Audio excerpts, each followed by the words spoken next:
First, tell us about yourself and why you're running to represent Congressional District 5.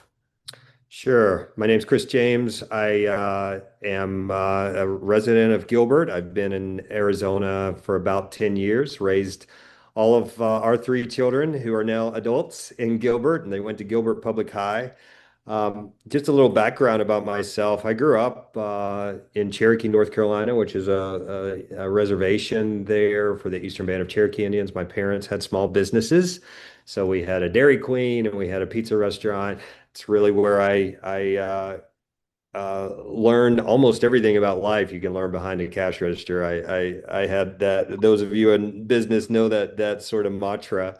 And so ended up working in more of working with my family business. Went started working for the tribe around economic development, and that led me to some jobs in Washington, D.C. I was at the U.S. Department of Treasury, where I oversaw a portion of the Community Development Financial Institution Fund. That means I actually provided capital to small businesses on a nationwide scale. I helped distribute out to about $300 million throughout the United States, supporting businesses and housing. So all through that. My second job in Washington, D.C. was at the U.S. Small Business Administration.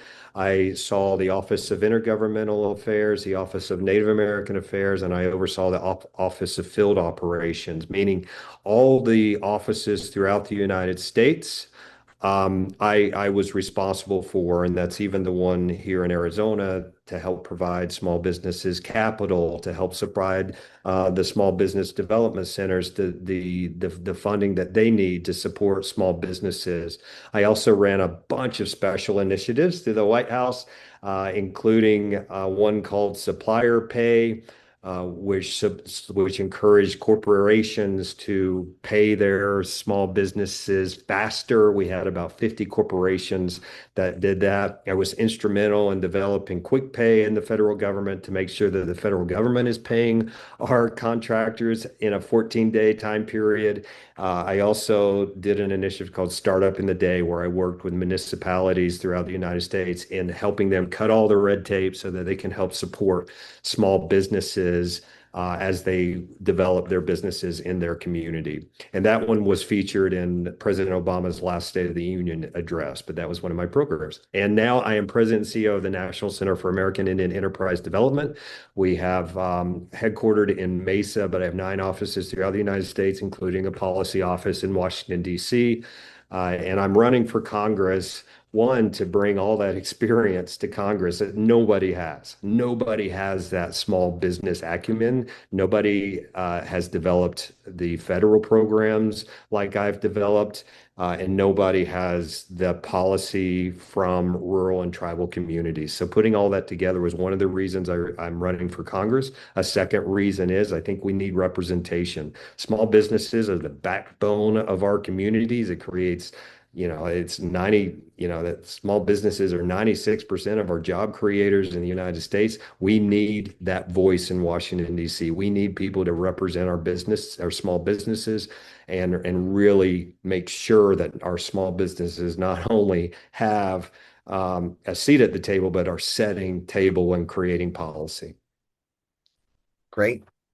So, just following up on that, what do you see as the federal government's role in fostering economic development in Gilbert?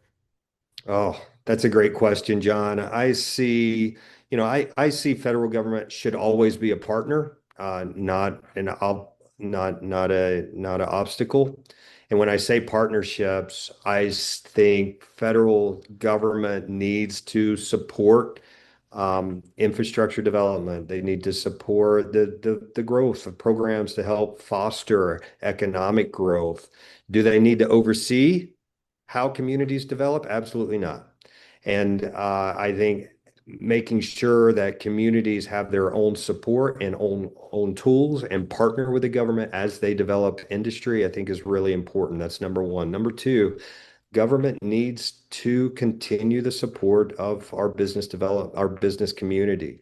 And there's lots of ways that they can do that. One, of course, resources and supporting more capital, but also they need to develop policy to support operational. We saw during COVID, a lot of our businesses in Gilbert and that Arizona 5, we realized very quickly they only had about 2 weeks of capital to keep them going, or they're going to close their doors. And we saw a lot of businesses during the pandemic close the door. It took a long time for federal government, and I know there's lots of reasons for this, but it took a long time for them to really activate to help support that community. Now, I know that was a unique time, but it really was an aha moment of our business community that, hey, you know, they're still they're still small, they're still struggling, and how can federal government partner?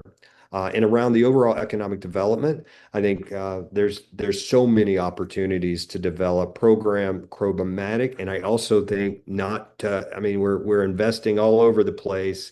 The federal government's investing money all over the world. Why can't we invest more money in our communities? I think that's the core component of my campaign. Got it. How would you work to ensure federal support for education Mhm. and workforce development in our community? Not everybody wants to go to college, John. That's what I've discovered. I think we need robust programs that there's multiple ways of for folks to get into the workforce. Number one, my son, who did decide to go at Arizona State University, he's doing great. He's a freshman there, but he had a passion in auto mechanics. And he took at Highland High, he took all the automotive classes, and that really spurred his creativity. Uh, and they have a really robust program there. If he wanted to, he could have probably gone into an apprenticeship, and then he could have gone on to, have his own shop one day. That would have been a great path, and he would have had a great career. My daughter was in the Future Farmers of America Club at Gilbert High School. Again, she could have taken that path. The pathway needs to be there and it needs to be encouraged. Unfortunately, there's only about 4 or 5 of those programs to have that pathway at the high school level. So that's one thing I would encourage: more programmatic. When we were growing up, there were a whole lot more pathways beyond that. Those pathways don't exist now. So we need to create those pathways for people who may not want to go to a 4-year institution. They may want to go right into the workforce. They may want to go into a specialty skill. We need plumbers. We need electricians. We need we need all those services, and those businesses need to be good businesses, and we need a feeder program to get those businesses encouraged. So I'm developing a business here in Arizona right now where I work with those specialized businesses where I'm looking for pathways to create entrepreneurship, but also folks that just want to be into HVAC. They want to start a HVAC business. How do I not only support them to get that business started, get the training they need, but also support. They need capital, right, to get going. So I'm developing a program now in Arizona to even support that. So that's just the type of innovation I would do to help support those. I want to support all paths, and I want to make education affordable for everyone, but also with the realization that, hey, not everybody's going just on one path. Sure. Well, to speak on that, what steps will you take to help secure reliable, affordable, and sustainable energy and water resources to support business growth in Gilbert and Arizona? Oh, that's a great question. Right now we are, regardless of what some people think, I mean, we are having some issues with water, and we're having some, with the growth of data centers and growth of industry. I don't think that the plan uh, is as clear. especially in Gilbert. I mean, we're seeing, look around down Power Road, look around the airport, all of that growth in industry. I don't know if it's in an overall master plan on how to do it sustainable. And so I know some communities around the United States, there is that plan. And maybe hey, I'm not the expert on that in particular, but how do we make sure that when industry is developed in our communities, that there is a robust plan to conserve water, to make sure that they're paying their fair share of energy, to make sure that those businesses are giving back to our communities. A lot of the businesses are not job creators. Maybe there's a lot of jobs to create it, but once the data center is up and going, they are not creating jobs. So how can we make sure that those businesses are helping build a robust community, and what can the federal government do to help support that without, and frankly, we need to cut some of the loopholes in our taxation system, and that's important to me. I want to support businesses and want to support individuals on the taxation, but we need to make sure that there's a fair system in play, especially that corporations oftentimes have some loopholes that they can go through. I would rather relook at that and say, instead of having a loophole, let's figure out how we can have that money go right into community investment. How can we get that money to go into communities? Again, I'm willing to think innovatively on how to do it. I don't have all the answers, but willing to think innovatively is the answer. Thank you. Well, when it comes to affordable healthcare and housing, along with effective immigration policies, they're essential to maintaining strong workforce. How should the federal government address these needs? So two parts to that question. Say the first part again. So, affordable healthcare and housing, along with effective immigration policies, are essential to maintaining a strong workforce. How should So the federal government address these needs? absolutely. What a great question, Eric. So let's start with the immigration piece. It's broken. I mean, it has been broken for 60 years, to tell you the truth. Some of each administration no one's addressed it adequately, um, including Congress. Now, I think so. Number one, we need to think of ways on how we can address it to make immigration possible, to make sure that there's a pathway.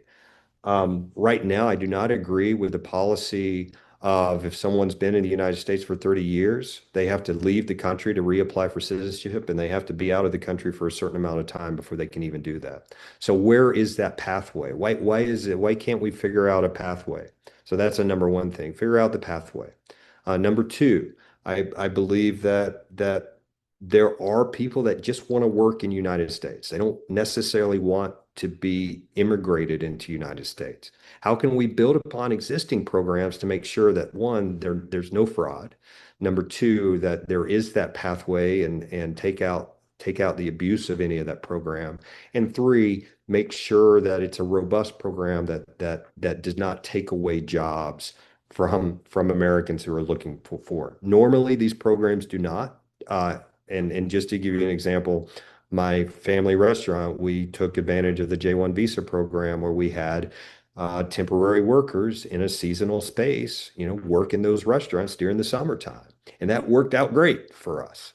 It didn't take away jobs from our communities. It enhanced, because we were in rural communities. So how are we, instead of fighting against those programs and kicking those programs out, how are we enhancing those programs to make it work? How are we making a clear path to immigration, and how do we solve some of the problems while securing our border? I'm not saying that, we should have open borders. I agree that securing a border is important, especially in Arizona. We need more training on the border. We need more technology, and that's important. So instead of paying $150 million, in my opinion, on new ICE detention facilities, let's figure out to put that money in building more border control patrol agents. Let's build more infrastructure around technology, and Let's have more training to make sure that all of our borders are secure on all sides. And then on the healthcare issue, again, a broken system. I mean, it is our healthcare industry is ran by corporations. We're seeing right now a lot of the nonprofit corporations lose funding. So nonprofit hospitals, which do not have the motivation as a corporate hospitals, are disappearing. How do we encourage, once corporations come, all it is about money, right? It's not about really, it takes away the health piece because these hospitals are driven by profit and they're driven by making sure that their board of directors are making profit, and it's taking the health out of healthcare because it's turning into a business. How do we encourage more nonprofit institutions, hospitals, other things that have that they're not driven, they're driven by health instead of driven by corporation is one way, and developing programs to help that with healthcare. I believe everybody has the right to healthcare. It shouldn't be people that can just afford it. And I think there needs to be some reform around healthcare and insurance companies and making sure people have a pathway, take the profit out of healthcare. Hi, Chris. What actions will you take to promote efficient government policies and a business-friendly tax structure? Efficient government policies. So government historically is not efficient, and I'm going to be quite honest there. Part of that is because of focusing on the policies make it inefficient. I've always felt, and I was 8 years I was in Washington, D.C., and I ran, the largest office I ran was almost $500 million, had 1,500 employees. So I treated that office like a business. And I think that's one of the ways to do it. Now you can't, but you have to, you can't, government is a privilege. It's not, I made sure those employees really understood that we were there to support the American people, that the policies, that the dollars, everything, you have to make it more of a mission friendly. And people, all those employees had to know exactly what we were doing.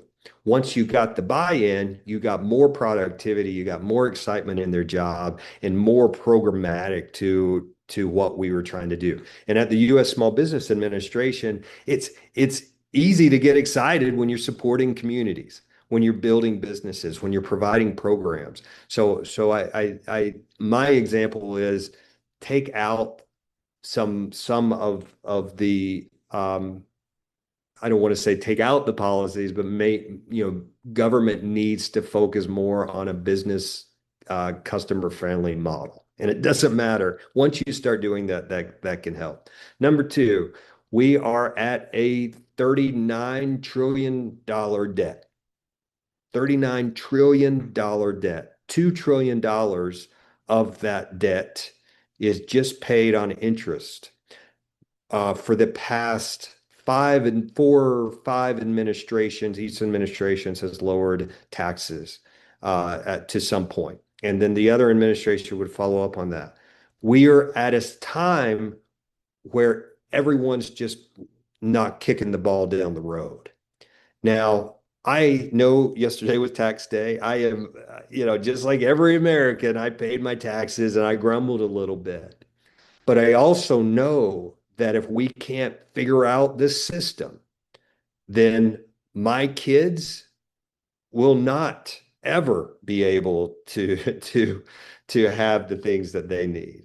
So I'm willing as a congressman to ask those tough questions and make some tough stance on how can we develop a taxation that works for everybody. How can we simplify the tax codes? How can we help make sure that we have that wealth creation? So those are some of the type of things that I feel we need to do to improve those efficiencies. Thank you, Chris. And for the final question, how will you stay connected with and responsive to the Gilbert business community? Can you provide us some examples? I sure can. I believe, and this is genuine. I mean, I believe in an open door policy. I I am not, I know I'm a Democrat and I'm very proud to be a Democrat, but I what frustrates me about our present state in government, in Congress, is this divide. You know, you have to be far away, far left, far right. That, you know, you can't, if you're a Democrat, you can't talk to this group, or if you're a Republican, you can't talk to that. We have had a congressman who has not historically uh, had an open door policy. And there's lots of Congress folks up on the Hill that you know they're there because they want to be in the position, not do the job and represent the people.